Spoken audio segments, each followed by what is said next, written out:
Starting up is the biggest challenge of them all.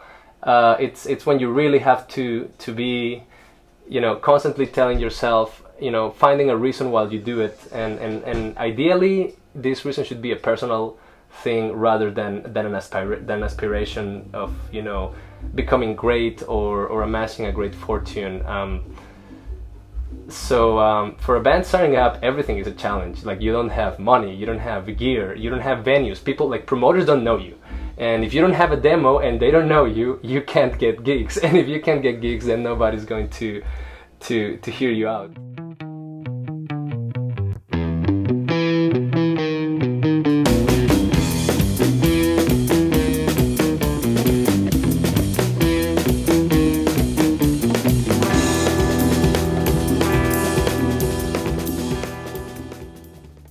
Started getting together last year during the summer, just as a project that Camilo wanted to start. Camilo and I met quite a while back with another band, and we always just kept on working together since then. And when he decided he wanted to do his project, he asked me to work with him. Me and Camilo we played in a band, Tumba Sound, N1. We played in Tumba Sound for a while, and then Camilo left for a little bit and then joined the band again. And he wanted to focus on his own solo stuff, and so during that little hiatus from Tumba Sound, he started this band, and we were meeting, you know, once a week for a while, and he had some original songs, great stuff. I was looked up common Latin phrases, and one of them was antebellum. I don't know if I'm pronouncing that right, but it means before the war, and I decided to actually go with the English title. We basically like to jam quite a bit, like to improvise. Visually and musically, the good thing is that I can actually describe both things with one word: fun.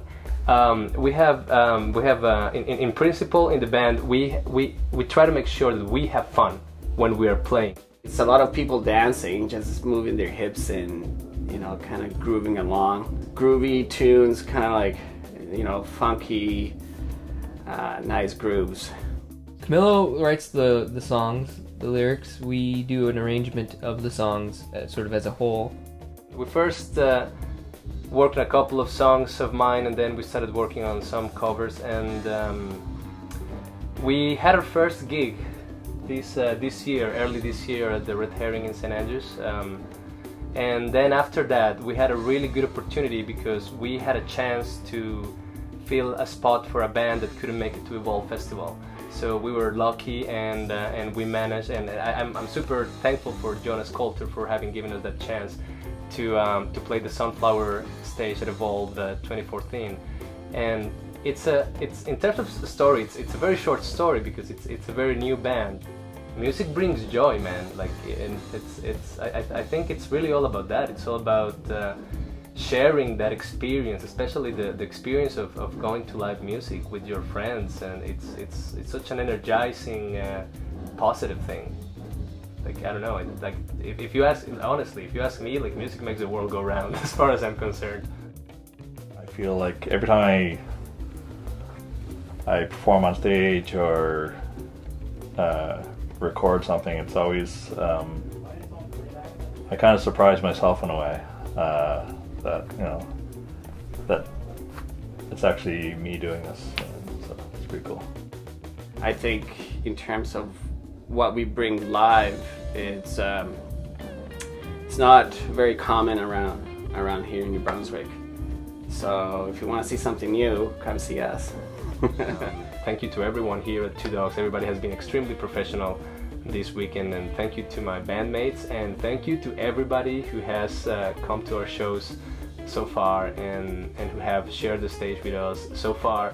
It's interesting. We have a short history, but so far it's been almost scarily perfect.